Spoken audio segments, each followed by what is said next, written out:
오늘 말씀은 마가복음 16장 17절에서 20절까지 말씀입니다. 부흥의 복음이라는 제목으로 함께 이 부활의 기쁨을 나누도록 하겠습니다. 오늘 말씀에 이제 17절부터 읽었는데요. 예수님께서 부활 후에 제자들에게 찾아오셨습니다. 그런데 그 위에 있는 14절 말씀을 보면 그 후에 11제자가 음식 먹을 때에 가룟 유다를 제외한 모든 제자들이 다 모여 있던 것입니다. 예수께서 그들에게 나타나사 그들의 믿음 없는 것과 마음이 완악한 것을 꾸짖으시니 이는 자기가 살아난 것을 본 자들의 말을 믿지 아니함일러라. 한국 속담에 원래 먹을 때는 건드리지 말라는 말이 있는데 제자들이 먹고 있는데 예수님이 나타나셨습니다. 그래서 예수님이 제자들 보자마자 첫 번째 하신 말씀이 꾸짖으신 거예요. 뭐라고 꾸짖으셨냐면 너는 왜 이렇게 믿음이 없냐라고 꾸짖으셨습니다. 부활하신 예수님을 믿지 못하였던 것을 말씀하신 것이죠.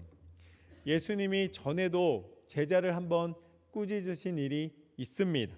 이 마가복음 4장 말씀을 보면은 큰 풍랑이 일기 시작했을 때 제자들이 이 배가 뒤집어질까 봐 너무 무서워합니다. 그러면서 예수님한테 달려갑니다. 주무시는 예수님한테 이제 막 깨우면서 얘기를 합니다. 예수님 지금 이 배가 뒤집히게 생겼습니다. 예수님 어떻게 이렇게 편안하게 계십니까? 지금 이 배를 빨리 안전하도록 해야 합니다. 이렇게 얘기를 합니다. 그래도 예수님 일어나셔서 어떻게 하시는가? 그 물을 향하여 크게 요동하지도 않으셨고 막 이렇게 제자들처럼 막 혼란스럽지도 않으셨습니다. 그냥 편안하게, 저는 그게 편안하게 말씀하신 것 같아요. 왜냐하면 잠잠하라 딱 한 말씀 하셨습니다. 그러더니 어떻게 되었는가? 풍랑이 잠잠해졌습니다. 그러면은 사실상 풍랑 앞에서 두려운 것은 상식입니다. 그런데 예수님이 그때도 잔잔해진 물가에서 그 배 위에서 제자들에게 뭐라고 말씀하시냐면 제자들에게 이르시되 어찌하여 이렇게 무서워하느냐 너희가 어찌 믿음이 없느냐 하시니 그들이 심히 두려워하여 서로 말하되 그가 누구이기에 바람과 바다도 순종하는가 하였더라. 예수님은 바다와 파도를 잠잠케 하시는 하나님이십니다.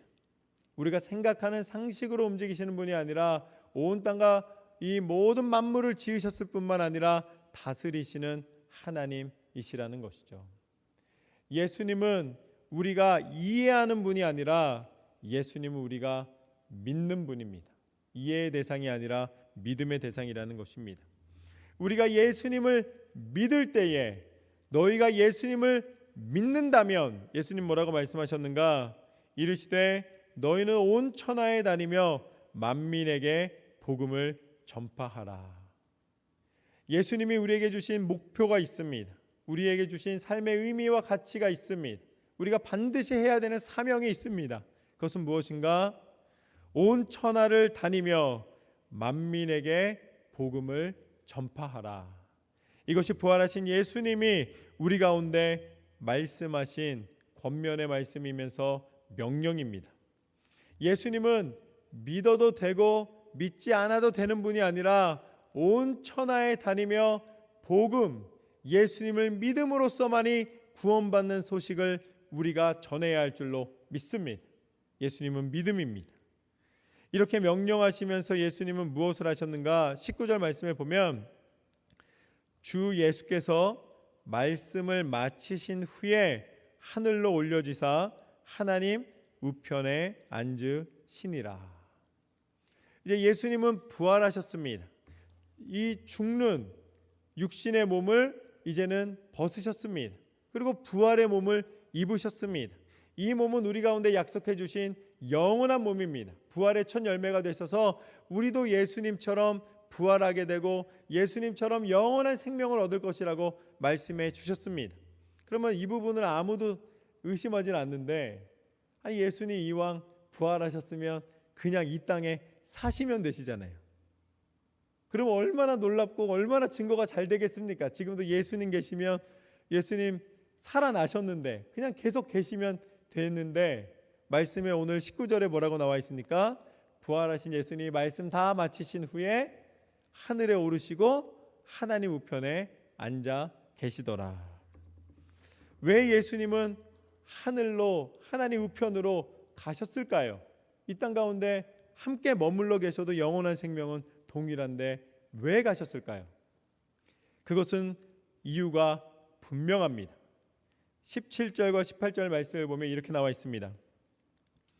믿는 자들에게는 이러한 표적이 따르리니 곧 그들이 내 이름으로 귀신을 쫓아내며 새 방언을 말하며 뱀을 집어 올리며 무슨 독을 마실지라도 해를 받지 아니하며 병든 사람에게 손을 얹은즉 나으리라 하시더라.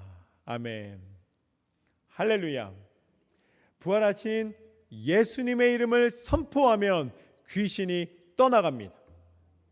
부활하신 예수님의 이름을 선포하면 모든 병든 자들이 나음을 얻습니다. 예수님의 이름으로 우리는 무엇보다도 천국에 간다라는 구원의 약속을 허락받았습니다. 예수님의 이름의 권세입니다. 예수님이 가신 이유는 그 모든 것을 우리 가운데 행하라고 맡기신 것입니다. 예수님이 하나님 우편에 앉아 계심으로써 예수님의 이름의 권세로 예수님이 행하신 모든 것을 우리로 행하게 하신 줄로 믿습니다. 이것이 오늘 말씀의 첫 번째 교훈입니다. 예수님의 부활을 통해 우리로 행하게 하시노라. 부활하신 예수님이 하늘에 오르신 것은 이제는 그 모든 예수님이 보여주신 사명과 사역과 행하심을 우리로 가능케 하여 주심입니다. 하나님께서 구약 전체를 통하여 약속하신 그 모든 약속이 성취되었습니다. 예수님은 부활하신 후에 제자들에게 분명히 보이셨고 그 놀라운 일을 멈추지 않고 행하게 하셨습니다. 그리고 예수님이 계실 때에 예수님이 제자들에게 분명히 약속해 주셨습니다. 마가복음 11장 24절 말씀에 보면 그러므로 내가 너희에게 말하노니 무엇이든지 기도하고 구하는 것은 받은 줄로 믿으라. 그리하면 너희에게 그대로 되리라.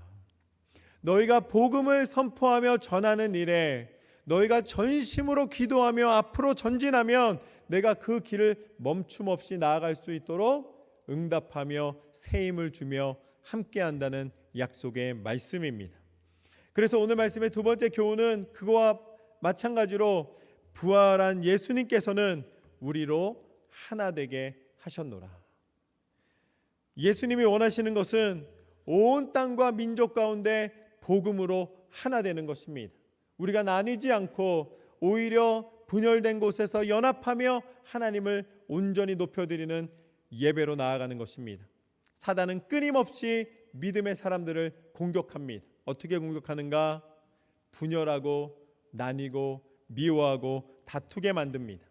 그렇지만 예수 그리스도의 부활의 능력을 통해 우리 가운데 하나됨을 회복하여 주신 줄로 믿습니다. 우리는 서로 하나 되어야 합니다. 우리 갈보리 교회 안에서도 하나 된다는 것은 우리 이 예배 가운데 성인 공동체만 이야기하는 것이 아닙니다. 우리 아이부터 또 주일학교 아이부터 청년과 또 성인과 우리 어르신들과 또 영어 예배와 또 우리 한어 예배와 언어와 세대를 초월해서 우리는 하나님이 세우신 한 교회인 줄로 믿습니다. 우리가 하나 되었을 때에 성령의 역사 가운데 부활하신 예수 그리스도의 그 이름의 권세와 회복의 은혜를 선포할 수 있게 되는 줄로 믿습니다. 우리가 하나 된 것을 하나님이 기뻐하시노라. 예수님의 몸이 이 땅 가운데 계시지 않기 때문에 우리가 더 하나가 될 수 있습니다. 왜냐하면 만약에 예수님이 이태리에 계시면 어떻게 하겠습니까? 다 이태리 가려고 하면 난리 날 겁니다. 만약에 예수님께서 중국에 계신다 그러면 어떻게 하겠습니까? 다 중국으로 가려고 그럴 거예요. 어느 나라든지 예수님이 계신 곳 따라다니느라 아마 정신이 없을 겁니다. 예수님 우리를 너무 잘 아시는 거예요. 그런데 우리는 하나 되는데 무엇으로 하나 됩니까? 하늘에 올라가신 예수님의 이름의 권세로 하나 됩니다. 그렇기 때문에 세계 모든 민족 가운데 그 이름이 선포된 곳은 성령으로 하나 되게 하신 것을 누구도 막을 수 없게 하셨습니다. 교회와 교회가 하나 되고, 교회와 선교지가 하나 되고, 우리 모든 성도님들이 하나 되어 하나님의 영광을 나타내며 나아갈 때에 우리는 더 이상 미움과 다툼과 분열이 아니라 하나됨과 연합의 역사로 하나님의 은혜를 선포케 하시는 줄로 믿습니다. 이것은 목사들이 해야 되는 일이 아닙니다. 이것은 한 선교지의 선교사님이 해야 되는 일이 아닙니다. 우리 성도님들 한 분 한 분이 한 마음이 됐을 때 가능케 하시는 하나님의 은혜입니다. 여러분의 마음이 하나됨에 관심을 가지시기를 주님의 이름으로 축원합니다. 그리스도 예수 안에 우리는 하나라. 마지막으로 20절 말씀을 보면 이렇게 나와 있습니다. 제자들이 나가 두루 전파할세 주께서 함께 역사하사 그 따르는 표적으로 말씀을 확실히 증언하시니라. 이것이 오늘 말씀의 세 번째 교훈입니다. 부활은 예수님과 함께 일하는 것이다. 부활은 예수님과 함께 일하는 것이다. 부활은 새로움입니다. 앞서 우리 나눈 것처럼 부활은 연합입니다. 부활은 하나님의 행하신 일을 우리가 따르며 순종하며 함께 행하는 것입니다. 부활은 예수 그리스도이십니다. 우리가 홀로 있지 않고 오늘 말씀 가운데 그 표적 가운데 예수님이 함께 하셨다고 말씀해 주고 계십니다.